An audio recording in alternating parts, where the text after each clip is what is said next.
জয় শ্রীকৃষ্ণ, রাধে রাধে। নমস্কার বন্ধুরা, সত্যানুসরণ চ্যানেলে আপনাদের সকলকে জানাই স্বাগত। আমি আশা করি আপনারা সকলে ভগবান বা ঈশ্বরের কৃপায় ভালো আছেন, সুস্থ আছেন। বন্ধুরা, আপনি যদি লাইফে কিছু শিখতে চান বা জানতে চান তাহলে চ্যানেলটি সাবস্ক্রাইব অবশ্যই করুন। বন্ধুরা, সাহস থাকলে রাখি পূর্ণিমা তিথির মহাযোগে চন্দ্রগ্রহণের দিন শিকড় সমেত তুলে নিয়ে আসুন এই তিনটি গাছ, এবং এই তিনটি গাছ আপনি আপনার গৃহে একত্রে লাগিয়ে রাখুন। তাহলে আপনাদের পরিবারে কখনো দারিদ্রতার হাতছানি দেবে না। হ্যাঁ বন্ধুরা, এই তিনটি গাছের মাধ্যমে কোনো প্রকারের ক্রিয়া বা উপাচার না করে এই তিনটি গাছের মাধ্যমেই নিজের বাস্তুকে সুরক্ষিত রাখবেন, নিজের বাস্তুর দোষ কাটাবেন। এক কথায় বলতে গেলে আপনাদের কেউ ক্ষতি করতে পারবে না। বন্ধুরা, আপনারা হয়তো অনেকেই জানেন বা অনেকেই আবার হয়তো জানেনও না যে প্রত্যেকটি গাছের নিজ নিজ গুরুত্ব বা মহিমা রয়েছে, অর্থাৎ ইতিবাচক শক্তি রয়েছে। এবং আমি আপনাদেরকে গ্যারেন্টি দিয়ে বলতে পারি যে এই গাছ যদি আপনারা সঠিকভাবে সঠিক নিয়মে নিজেদের বাস্তুর মধ্যে লাগিয়ে রাখতে পারেন তাহলে কোনোভাবে যেমন বাস্তু দোষ হবে না বা বাস্তু পুরুষ ডিস্টার্ব হবে না, আপনাদের বাস্তুতে কেউ বান মারতে পারবে না, আপনাদের কখনো কেউ হাজার চেষ্টা করার পরেও আপনাদের ক্ষতি করতে পারবে না। বন্ধুরা, বাস্তুশাস্ত্র বলছে যে গাছের ইতিবাচক শক্তিকে কাজে লাগিয়ে নিজের ভাগ্যকে অনেকখানি পরিবর্তন করা সম্ভব, সেই সঙ্গে অর্থকে আকর্ষণ করা সম্ভব, পরিবার থেকে ঝুট ঝামেলা অশান্তি দূর করা সম্ভব, সর্বোপরি বাস্তু দোষ খণ্ডন করা সম্ভব। সুতরাং আজকের আলোচ্য বিষয়টি হল, আপনাদের যদি সাহস থাকে তাহলে বিশেষ এই তিনটি গাছ আপনারা লাগিয়ে দেখুন। কিছুদিনের মধ্যেই আপনারা এমন রেজাল্ট পাবেন যা কল্পনার বাইরে। তাই কোন সেই গাছগুলি আপনারা বাড়ির মধ্যে লাগাবেন, সেই গাছের নাম কি, কিভাবে লাগাবেন, কোন দিন লাগাবেন, কোন দিকে লাগাবেন, এই সমস্ত খুঁটিনাটি বিষয় নিয়ে আপনাদেরকে স্টেপ বাই স্টেপ সুন্দরভাবে বুঝিয়ে বলার চেষ্টা করব। তাই এই প্রসঙ্গে বিস্তারিত জানার আগে আপনাদের বলে রাখি, আপনি যদি আমাদের এই চ্যানেলে নতুন হয়ে থাকেন তাহলে চ্যানেলটি অবশ্যই সাবস্ক্রাইব করুন এবং পাশে থাকা নোটিফিকেশন বেল আইকনটি ক্লিক করুন। কারণ আমি বিভিন্ন প্রকার তন্ত্র মন্ত্র বশীকরণ, টোটকা, বাস্তু টিপস, জ্যোতিষশাস্ত্র, পুজো আরাধনা এবং ব্ল্যাক ম্যাজিক করা নিয়ে নিত্য নতুন ভিডিও আপলোড করে থাকি, যা প্রয়োগ করার মাধ্যমে আপনার জীবনে থাকা সকল প্রকার সমস্যার সমাধান হয়ে যাবে। চলুন মূল আলোচনায় প্রবেশ করা যাক। তবে মূল আলোচনায় প্রবেশ করার আগে আপনারা যদি পরমেশ্বর ভগবান শ্রীকৃষ্ণের আশীর্বাদ ও কৃপায় নিজেদের সংসারে সুখ শান্তি সমৃদ্ধি বজায় রাখতে চান তাহলে জয় শ্রীকৃষ্ণ, রাধে রাধে লিখে কমেন্ট অবশ্যই করবেন। বন্ধুরা, আমি সবার আগেই ছোট করে আপনাদের বলে রাখি, যে গৃহে বাস্তু দোষ থাকে সেই গৃহে কি কি সমস্যা হতে পারে সেই সম্পর্কে। নাম্বার 1, বাস্তু দোষ যদি আপনার গৃহে থাকে তাহলে দেখবেন পরিবারের সদস্যদের মধ্যে মনোমালিন্য, অশান্তি লেগেই থাকবে। এছাড়াও পরিবারের সদস্যদের একটুতেই মাথা গরম হবে, দাম্পত্য কলহ, স্বামী স্ত্রীর অশান্তি, পিতামাতার সঙ্গে সন্তান সন্ততির অশান্তি লেগেই থাকবে। এছাড়াও পরিবারের সদস্যরা একটা হেডেক, টেনশন, নিত্য রোগ ব্যাধির মধ্যে ভুগতে পারেন।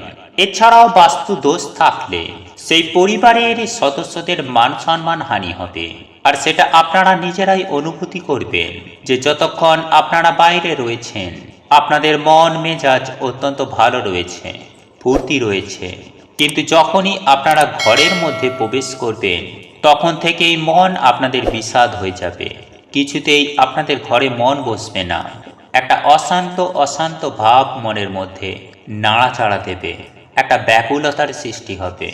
এই সংকেতগুলো যদি আপনাদের পরিবারের মধ্যে থাকে বা আপনারা যদি পান, আপনাদের গৃহে যদি আপনারা অনুভব করতে পারেন তাহলে বুঝবেন কিন্তু এটি এক কথায় এটি আপনার গৃহে বাস্তু দোষ রয়েছে। এছাড়াও আপনাদের গৃহে বাস্তু দোষ বা নেগেটিভ শক্তি কিংবা অশুভ শক্তি রয়েছে। দ্বিতীয়ত, পরিবারের সদস্যরা নিত্য রোগ ব্যাধির মধ্যে ভুগবেন, ডাক্তার আর ঘর এই রকম একটা অবস্থা হয়ে যাবে। কিন্তু রোগ জ্বালা যেটা হয়েছে সেটা চট করে কিন্তু কেউ সারিয়ে তুলতে পারবে না। এমনকি ডাক্তাররাও খুঁজে পাবে না যে আপনাদের কি সমস্যা রয়েছে, এবং ডাক্তারের পেছনে আপনাদের প্রচুর খরচা হয়ে যাবে। এরপর নাম্বার 3, যে গৃহে বাস্তু দোষ রয়েছে সেই গৃহে যতই আপনারা টাকা পয়সা ইনকাম করুন না কেন, সেই টাকা কিন্তু জলের মতো বেরিয়ে যাবে, কোনো না কোনো মাধ্যমে খরচা হয়ে যাবে। আপনারা যত চেষ্টাই করুন না কেন সেই অর্থকে আপনারা সঞ্চয় করতে পারবেন না। পরিবারে অভাব অনটন লেগেই থাকবে। এছাড়াও হওয়া কাজ ছোট্ট কোনো কারণবশত দেখবেন সেই কাজ হবে না, অসম্পূর্ণতা আসবে। বন্ধুরা, কয়েকটি বিশেষ সংকেত সম্পর্কে আপনাদেরকে জানিয়ে দিলাম। যদি বাস্তু দোষ আপনার গৃহে থাকে তাহলে কিন্তু এগুলির মধ্যে আপনারা কিছু না কিছু অনুভব করতেই পারবেন। বন্ধুরা, যারা আমাকে নিত্য ফলো করেন তাদের কথা আমাকে ভাবতেই হয়, এবং যারা অনেক আশা নিয়ে আমাকে প্রশ্ন করেন তারা বলেন যে স্যার, আমাদের অর্থনৈতিক সামর্থ্য সমান নয়, অনেক টাকা পয়সা খরচা করে হোমযজ্ঞ করতে পারবো না, সেক্ষেত্রে কি আমরা কোনো সুরাহা পাবো না? তো আমি চেষ্টা করি যাতে করে খুব স্বল্প মূল্যের মাধ্যমে কিছু ঘরোয়া উপায় বলে দিতে, যে উপায়গুলি করে আপনারা সুনিশ্চিতভাবে উপকৃত হতে পারেন। সেই জন্যই আমি চেষ্টা করি নিয়মিত আপনাদের উদ্দেশ্যে ভিডিও আপলোড করার। এছাড়াও আপনাদের গৃহে যদি বাস্তু দোষ নাও থেকে থাকে তাহলেও নিজের গৃহকে সুরক্ষিত রাখার জন্য আপনারা কিন্তু এই গাছগুলি লাগিয়ে রাখতে পারেন। বন্ধুরা, সবার প্রথমেই গাছ লাগানোর নিয়ম বা পদ্ধতি যে রয়েছে সেই সম্পর্কে আপনাদেরকে জানিয়ে দেওয়া যাক। বন্ধুরা, এই যে 3টি গাছ আপনি লাগাবেন তা অতি অবশ্যই আপনার বাড়ির উত্তর পূর্ব দিকে অথবা পূর্ব দিকে এই গাছ কিন্তু লাগাতে হবে, তবেই কিন্তু সব থেকে ভালো রেজাল্ট পাবেন। যদি একান্তই পর্যাপ্ত স্থান বা জায়গা যদি না থেকে থাকে তাহলে যে কোনো দিকেও এই গাছটিকে লাগাতে পারেন, কিন্তু দেখুন উত্তর পূর্ব দিককে বলা হয় ঈশান কোণ, এবং শাস্ত্র বলছে যে বাড়ির ক্ষেত্রে বা গৃহের বাস্তুর ক্ষেত্রে উত্তর পূর্ব দিকটি অত্যন্ত শুভ। আর এই দিকে যদি এই 3টি গাছকে একত্রে লাগিয়ে রাখতে পারেন তাহলে কিন্তু আপনার গৃহের বাস্তু পুরুষ অত্যন্ত ঠান্ডা থাকবে এবং সক্রিয় অবস্থায় থাকবে। এরপর দ্বিতীয় যে পদ্ধতি বা নিয়মের কথা বলবো তা হলো, বন্ধুরা, যখন আপনারা এই 3টি গাছ লাগাবেন তখন একসঙ্গে একত্রে এই 3টি গাছকে লাগানোর চেষ্টা করবেন। 1-1.5 হাত জায়গার মধ্যেই এই গাছগুলি কিন্তু আপনারা বসিয়ে দেবেন, তথা এই গাছগুলি আপনারা সরাসরি মাটিতেও লাগাতে পারেন বা কোনো টবেও লাগাতে পারেন। তবে টবে যদি লাগান এই গাছগুলি তাহলে 1.5 হাত ছাড়া ছাড়া গাছগুলি আপনারা একত্রে বসিয়ে রাখবেন। তবে এক্ষেত্রে অবশ্যই মাথায় রাখবেন যে এই গাছগুলি যখন রোপণ করবেন তখন অতি অবশ্যই স্নান করে পরিষ্কার পরিচ্ছন্ন জামা কাপড় পরে তারপর এই গাছগুলিকে রোপণ করবেন। চতুর্থ নিয়মটি হলো, বন্ধুরা, এই গাছগুলি লাগানোর পূর্বে যখন এই গাছটি লাগাবেন তখন মাটিতে হোক কিংবা টবে 1.5 হাত ছেড়ে নিজের ইষ্ট দেবতার নাম মনে মনে স্মরণ করবেন এবং গাছটিকে রোপণ করবেন। তথা এই 3টি গাছ যখন আপনারা বসাবেন তখন আপনারা কিন্তু অতি অবশ্যই আপনাদের মনে কি সমস্যা রয়েছে, অর্থাৎ কি কারণে এই গাছটিকে লাগাচ্ছেন, আপনাদের পরিবারের মধ্যে যে সমস্যাগুলো চলছে সেগুলো কিন্তু মনে মনে ঈশ্বরের কাছে ব্যক্ত করবেন এবং সেই সমস্যাগুলির প্রতিকারের উপায় ঈশ্বরের কাছে জানতে চাইবেন।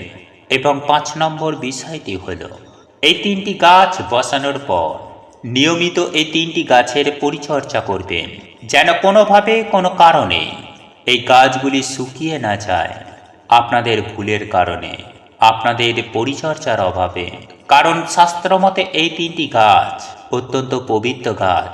তবে যদি কোনো কারণে, অর্থাৎ অনেক সময় দেখবেন ঋতু চেঞ্জ হওয়ার কারণে যদি কোনো গাছ শুকিয়েও যায় তাহলে তৎক্ষণাৎ সেই গাছটিকে উপড়ে ফেলে আপনারা প্রবাহিত জলে ভাসিয়ে দেবেন। এরপর 6 নম্বর যে নিয়মটি আপনাদের মেনে চলতে হবে তা হলো, এই 3টি গাছ আপনারা সপ্তাহের মঙ্গলবার, বৃহস্পতিবার এবং শনিবার এই গাছগুলি এই দিনগুলিতে লাগাবেন। সপ্তাহের অন্য দিন যদি এই গাছগুলিকে লাগান তাহলে কিন্তু ফল আপনি কখনোই পাবেন না। এই সমস্ত নিয়ম ও পদ্ধতিগুলি অবলম্বন করে তবেই কিন্তু এই 3টি গাছ আপনারা নিজের গৃহে একত্রে লাগাবেন।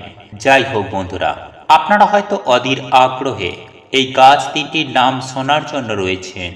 দেখুন বন্ধুরা, আপনাদের মধ্যে হয়তো অনেকেই এই গাছগুলি জানেন, আবার হয়তো অনেকেই জানেন না।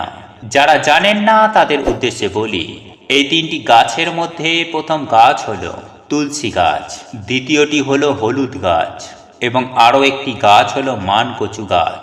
বন্ধুরা, আপনারা নিশ্চয়ই জানেন এই 3টি গাছ যেমন শাস্ত্রে গুরুত্বপূর্ণ, ঠিক তেমনই জীববিদ্যা ও ভেষজ গুণেও অত্যন্ত গুরুত্বপূর্ণ ভূমিকা পালন করে থাকে এই 3টে গাছ। কিন্তু আপনাদের মনে এখন প্রশ্ন আসতেই পারে যে যদি আপনাদের গৃহে আগে থেকেই তুলসী মঞ্চ রয়েছে বা তুলসী গাছ রয়েছে, তাহলে নতুন করে তুলসী গাছ লাগানো কি উচিত না অনুচিত? বন্ধুরা, এক্ষেত্রে আমি আপনাদেরকে জানিয়ে দেব যে এই 3টি গাছ কিন্তু আপনাদেরকে একত্রিত লাগাতে হবে। তুলসী গাছ বা তুলসী মঞ্চের সঙ্গে এই বিষয়টি বা এই উপায়টির কোনো সম্পর্ক নেই। তাই আপনাদের এই 3টি গাছই কিন্তু 1.5 হাত ছাড়া ছাড়া ঘরের উত্তর পূর্ব কোণে লাগিয়ে রাখতে হবে। বন্ধুরা, এই 3টি গাছ আপনারা যদি লাগিয়ে রাখতে পারেন তাহলে আপনাদের বাস্তু অত্যন্ত ভালো থাকবে। আপনারা জীবনে খুব তাড়াতাড়ি উন্নতি করতে পারবেন, সফলতায় পৌঁছাতে পারবেন। এক কথায় বলতে গেলে বাস্তুজনিত সমস্যাগুলি থেকে আপনারা খুব সহজেই যেমন রেহাই পাবেন, ঠিক তেমনই আপনার গৃহে বা আপনার পরিবারে বা আপনার বাস্তুতে কেউ 1000 চেষ্টা করার পরেও কোনো ক্ষতি করতে পারবে না। বন্ধুরা, আপনাদের এই ভিডিওটি যদি পছন্দ হয়ে থাকে তাহলে ভিডিওটি লাইক করুন, কমেন্ট করুন এবং বন্ধুদের সাথে শেয়ার অবশ্যই করুন। মনে রাখবেন, আপনার একটি শেয়ার অনেক মানুষকে উপকৃত করতে পারে। এবং আপনি যদি নতুন হয়ে থাকেন তাহলে চ্যানেলটি অবশ্যই সাবস্ক্রাইব করবেন এবং পাশে থাকা নোটিফিকেশন বেল আইকনটি ক্লিক করবেন এইরূপ নিত্য নতুন ভিডিও সবার আগে দেখার জন্য। ঈশ্বর আপনার মঙ্গল করুক। আপনি সুস্থ থাকুন, ভালো থাকুন।